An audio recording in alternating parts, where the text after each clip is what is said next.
Hello class. Today we're talking about rooms. Not the rooms you'll be taking your upcoming final exam though, I'm talking about the 3 room moves. Trick Room, Wonder Room, and Magic Room.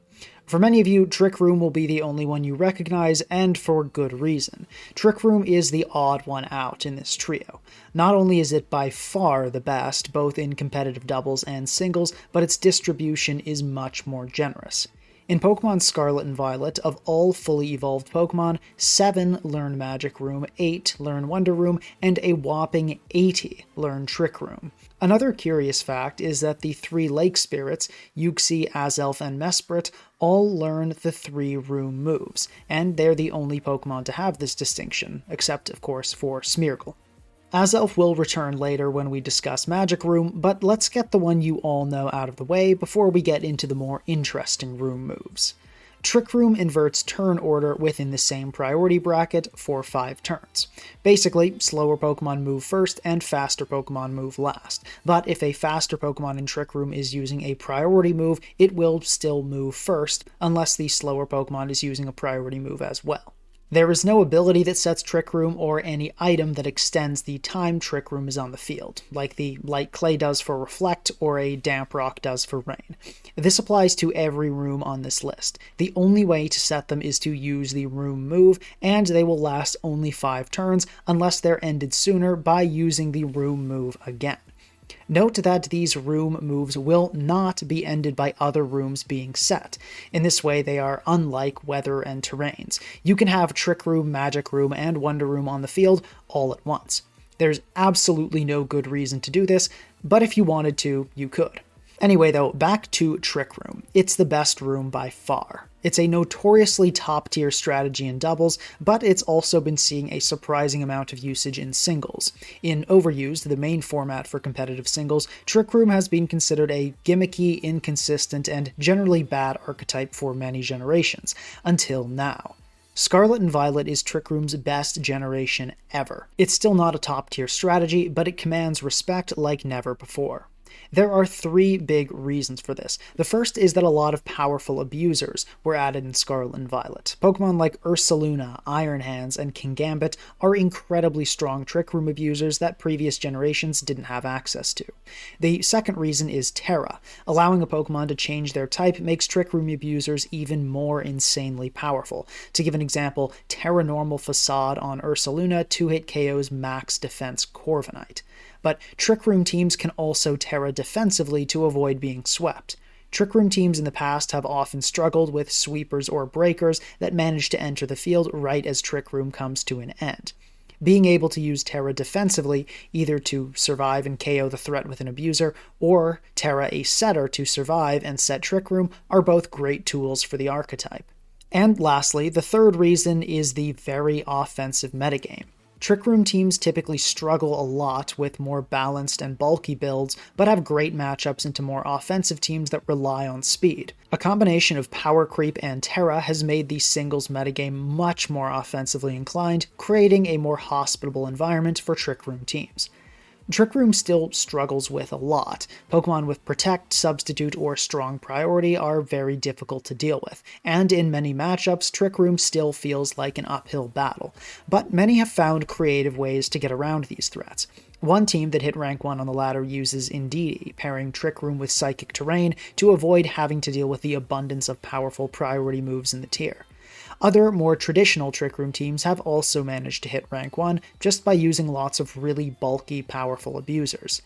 I expect that as the metagame continues to develop, Trick Room will remain a low-usage but respected archetype. That's a lot more than I can say for the next 2 rooms. Let's talk about the least useful room of all, Wonder Room. For 5 turns, Wonder Room swaps the defense and special defense stat of every Pokemon on the field. Note that this swap is not between Pokemon. It swaps the stats of each individual Pokemon's defense and special defense. So if you're using a Wonder Room Azelf against a Blissey, Blissey's base 135 special defense won't be transferred to your Azelf. What will happen though is that Blissey will now effectively have a base 135 physical defense and a base 10 special defense until Wonder Room runs out. A fun calc to know is that if Wonder Room is active, a modest Choice Specs Terra Fairy Iron Valiant Moonblast is guaranteed to one-hit KO Blissey.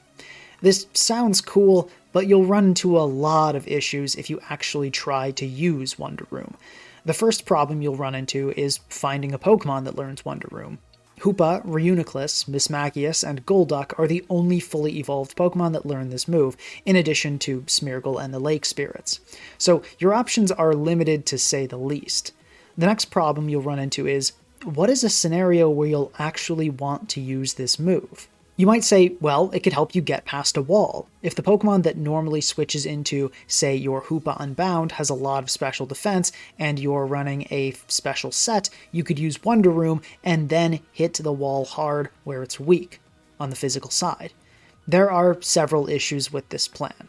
The first is that your opponent might just switch out. If your Hoopa clicks Nasty Plot as a Blissey enters, then uses Wonder Room to give Blissey a horrible special defense stat, do you think Blissey's going to stay in?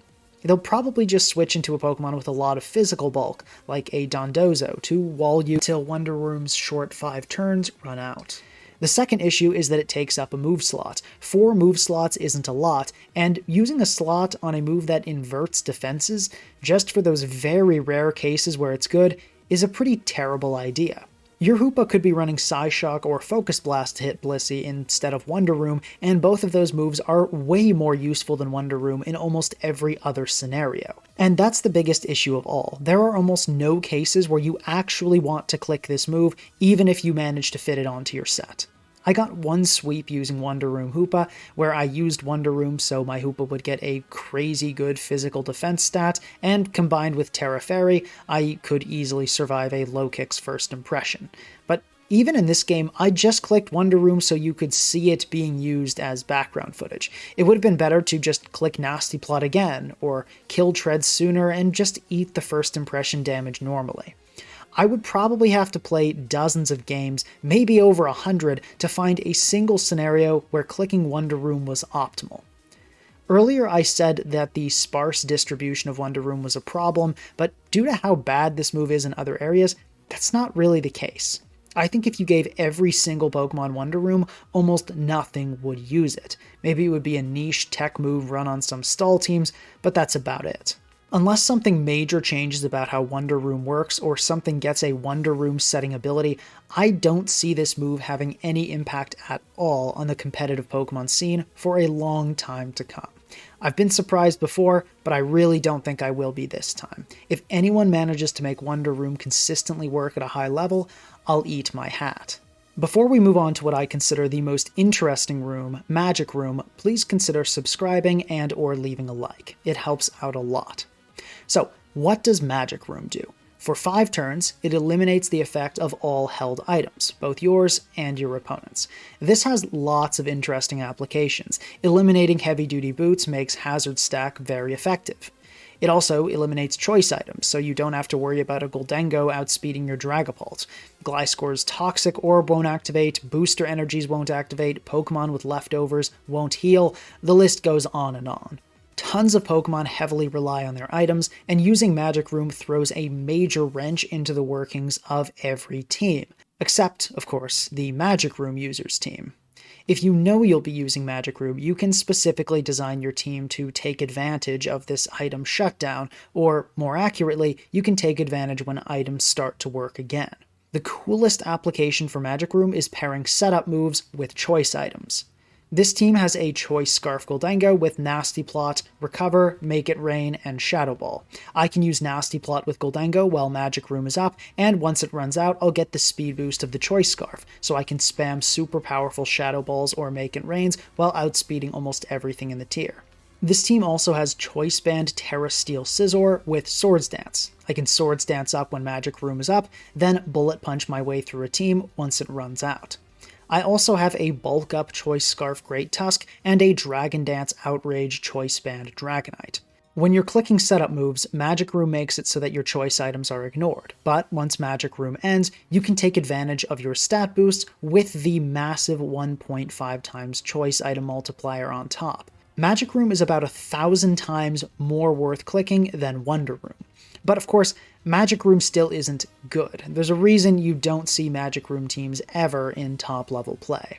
The first problem, once again, is distribution. Only Klefki, Delphox, and Gothitelle learn Magic Room, in addition, once again, to Smeargle and the Lake Spirits.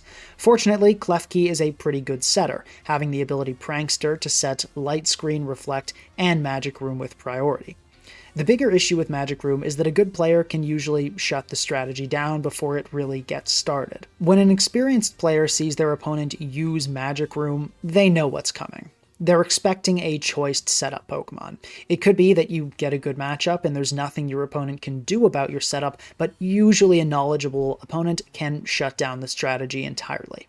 For example, they might just go into a phaser like Ting Lu and click Whirlwind until Magic Room runs out. Or they might have a Pokemon that can wall you once your choice item is active and you're locked into a move. Another big issue with Magic Room is that you have to design your team to take advantage of it, or it's not worth using. That means your team members won't have items that they really like to use outside of Magic Room. Does your whole team really want to be holding choice items if they don't have the setup to complement it? And remember, even if you're using a Magic Room team, most of the game, Magic Room won't be on the field. Not being able to take advantage of normally strong items is a big downside. Dragonite would like heavy-duty boots a lot of the time on this team, but if I'm not running Choice Band with Dragon Dance, can I really justify using Magic Room in the first place? Magic Room teams are also just too much of a matchup fish. If you encounter a team where none of your choice setup Pokemon can effectively break when locked into one move, you just lose on preview. Magic Room teams are a lot of fun, and you can get wins in pretty high ladder, but they're just not consistent enough for any serious player to use at a top level, and I don't see that changing. If Magic Room distribution was fantastic and a ton of Pokemon got it, you might see something use it on rare occasions, particularly on Hazard Stack teams, but as it is now, Trick Room is the only room that should be taken seriously in competitive play. If you want to use any of the teams I used in the background footage, they're all linked in the description, but use the Wonder Room and Magic Room teams at your own risk. They're surprisingly good, but definitely not top tier teams. If you enjoyed the video, please consider subscribing and leaving a like. Let me know in the comments if you've tried any of these rooms before, and if so, how did it go? Well, that's all for today. Class dismissed.